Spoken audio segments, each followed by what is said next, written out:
Welcome to this special edition of Global Business America. I'm Rochelle Akufo. We start in Turkey, where some factions within the military claim to have taken over the country.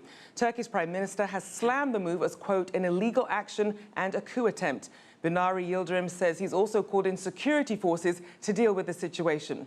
Now, several media outlets are saying that several bridges into Istanbul have been shut by the military. The city's Ataturk International Airport has also been closed. Helicopters and jets have reportedly been seen flying over the capital, Ankara. For the latest, we're joined by Tulin Daloglu on the phone from Ankara. Tulin, what can you share with us so far?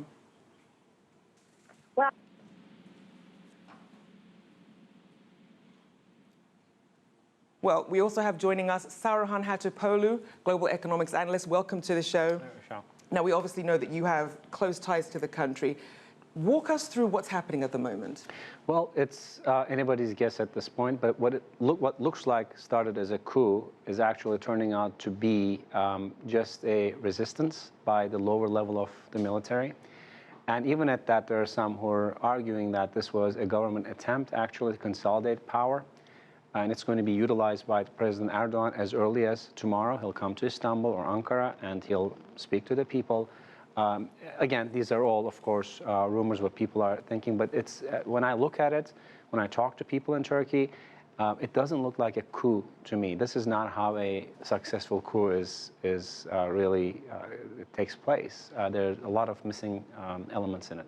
And we did see some comments from President Erdogan saying that it's actually a small faction of the military and not as widespread as originally thought. Now, with that being said, we did see that he made a call out on social media to react to this coup. What do you think about that? I think that was a very irresponsible move on his part. I understand the importance of this is a democratically elected government. Let's accept that. We may disagree with him or his party, but they're democratically elected. And of course, a military overthrow is something that, especially a country like Turkey, top 20 in the world economies, doesn't want to see. I understand that. But if this has taken place, then fight it in the court. Let them come to you if they can. Arrest and then go fight your case. What did I do? I've been democratically elected. I didn't do anything wrong here. Calling people to go out in the streets when not knowing exactly what's happening, when the military is saying, at least that faction is saying there's martial law, putting your supporters into that situation where the military has a right to shoot at you if they declared martial law, to me is absolutely, absolutely irresponsible and unbecoming of a president. And obviously, we did see social media light up as soon as the events started to unfold. We do have more of our team coverage. We have another guest joining us. Tulin, what do you know so far about President Erdogan's whereabouts? What do we know so far? Well, he's in Istanbul, and he's going to rally tomorrow, whether in Istanbul or Ankara. We are not sure of the place yet, but he has been calling people to come on the streets to join him during this rally and to stand against this attempted coup. Now, what about in terms of the things that we're seeing from the pro and anti-protesters that are out there, some supporting the coup, some against the coup? We've seen people standing in front of tanks, really some very dramatic pictures there. What are you feeling on the ground there? You know, this is really very difficult as the events are unfolding to figure out what's really taking place. But what I can say is that I just, actually moments ago talked to a retired military intelligence service officer and asked him who exactly these people are carrying out this coup, because, the president said that, and everyone else who, spoke from the government side had stressed it very well that this is not carried in the chain of order. And so it's not carried in the chain of order who these people are. So this retired military intelligence officer tells that they're exactly what the president is saying, that they are members of the Fethullah Gülen religious movement, where the president and his party were in a convenient marriage in the very beginning of the of this government's time as they took power here in Turkey. But then they just shifted lines after the December 2014 corruption scandal. And since then, Erdogan and his camp have been calling the Fethullah Gülen movement as a terrorist organization. So what's taking place tonight is that because during the time when the president was in, good stand and good relationship with the Fethullah Gülen movement, they allowed them to access the military and to have many of its members to become members of the military. Now, these are the people who are carrying out this attempted coup. And so this is basically, kind of a standoff between the AKP and the Erdogan camp and the Fethullah Gülen movement. Now, this retired military intelligence officer tells me that this is not going to be a success because this is not carried in chain of order, and nothing that's being carried, out of this chain of order can be successful. But what we have seen, unfortunately, that the Turkish parliament is bombed tonight. There have been one huge explosion, and then it was followed by two big explosions.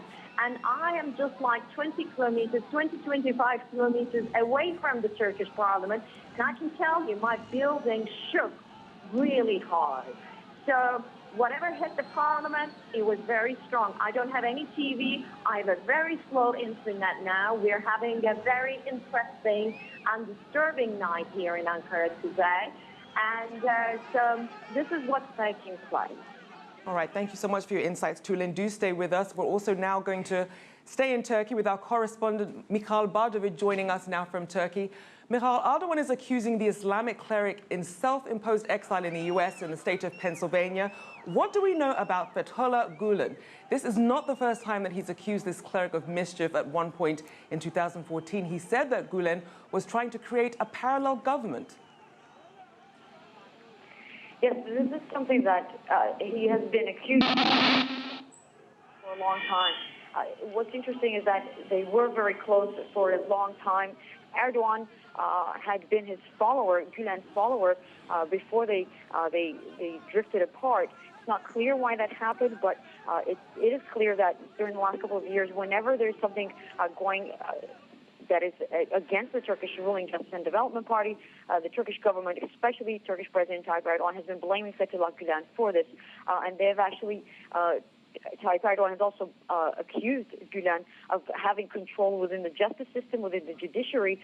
So Fethullah Gülen has also made statements denying any such connection. However, it is something that is very commonly said that Fethullah Gülen is actually one of the men who have the most power. He's said to be the second most powerful man in control of Turkey, within Turkey, although he is in exile in the United States. So why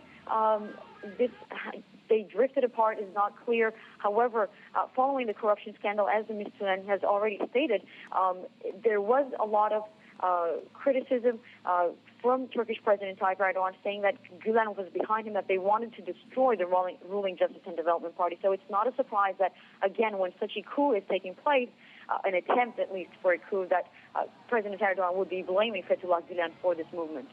Now, Michal, is there a sense of, when it comes to how successful this coup could be, obviously they're saying that it's a smaller faction of the military, but where does the country go from here once they've been so divided? Once you've gone through something as traumatic as someone trying to take over the country, how does the country move forward? That is going to be a very difficult situation for the Turkish government right now, because they were, after the elections in November, first of all, we had a re-election. Following the first election in June, already when they were unsuccessful to create a government, we had to have a re-election. And in November, when the ruling Justice and Development Party had enough votes, that was already when they had to state, yes, we have control of the government, although we did not have enough support in the beginning. Right now, we're going to get the support of the people who didn't vote for us. We're going to unite the country once again. But now, over the last couple of months, we already once again saw the way that the country is polarized, the way that the country is divided on many issues. Already in 2013, when we had the Gezi protests, that is when we felt the division within the country, the polarization within the country very severely. But since then, of course, there were many issues that Turkey was dealing with, including security issues with Syria, with ISIL, with terrorist attacks. So it was a shift in the issues that Turkey was facing. From the polarization within the country, there was a shift towards dealing with events that were taking place towards Turkey, security issues that were coming from outside of Turkey, not within Turkey. The split within the country was not as important, but now it is going to be important to see how they're going to be able to unite the country once again, because, of course, as the guest in the studio was mentioning, the fact that the president could go out and say that his supporters should go to the streets and actually take back control, that was something very critical to do, because that was going to put the division within the country at a tangible situation where they actually could clash the military and the people. It was a very critical position to actually make such a statement. Now it's going to be critical for the government to find ways to actually bring some sense of security back into the country, which was already terrified because of terrorist attacks. Now they're going to be concerned due to the unrest within the country because of local political issues. So it's going to be an important issue to see how they can unite the country again. All right, thank you very much for monitoring the situation for us there, Michal Bardavid. Now, for more on the ongoing military coup, we're joined by Haras Rafiq. He's the managing director of Quilliam, joining us from Manchester. Thank you. Welcome to the show. Haras, as we look at the situation happening in Turkey, what were some of the indicators, perhaps, that this could be something that was brewing? I think there's been a lot of indicators. I think that for a number of years now, President Erdogan has been paranoid and has expected a military coup. He's certainly got rid of a number of senior military leaders and replaced them with people that are much more sympathetic and loyal to his cause. So I think that this is something that's been brewing for a while. We know that Erdogan has moved the country much more towards an Islamist mindset, certainly supporting groups like the Muslim Brotherhood, supporting jihadist organizations in the past within Iraq and Syria. And that's certainly something that a significant number of people within Turkey have not really wanted to go on the journey with him. But at the end of the day, you know, whether he's been a good president or not, what we're seeing now is really a tragic betrayal of democracy. You know, we've had the Parliament building that's been bombed. We've had a number of, it's been reported that a number of other places have been bombed, and this shooting and this fighting on the streets. I think that really we have to, or the people within Turkey have to realise that they elected him, and it's really up to them to try and de-elect him at the next round of elections. A friend of mine, a colleague of mine that I work with actually, who's Turkish, and when we first started, the story started breaking, I asked him what his thoughts were about this issue, and he's actually said to me that most countries are countries with an army, and Turkey is actually an army with a country.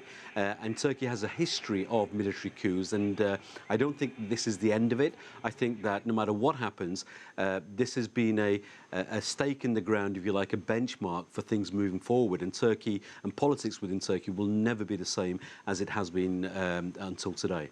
Now, something else that we saw, the currency, the Turkish lira, tanking after news of the coup first started to come out, and we understand that there were lines of people queuing up at ATMs trying to quickly withdraw their money. Is this a normal reaction in this situation?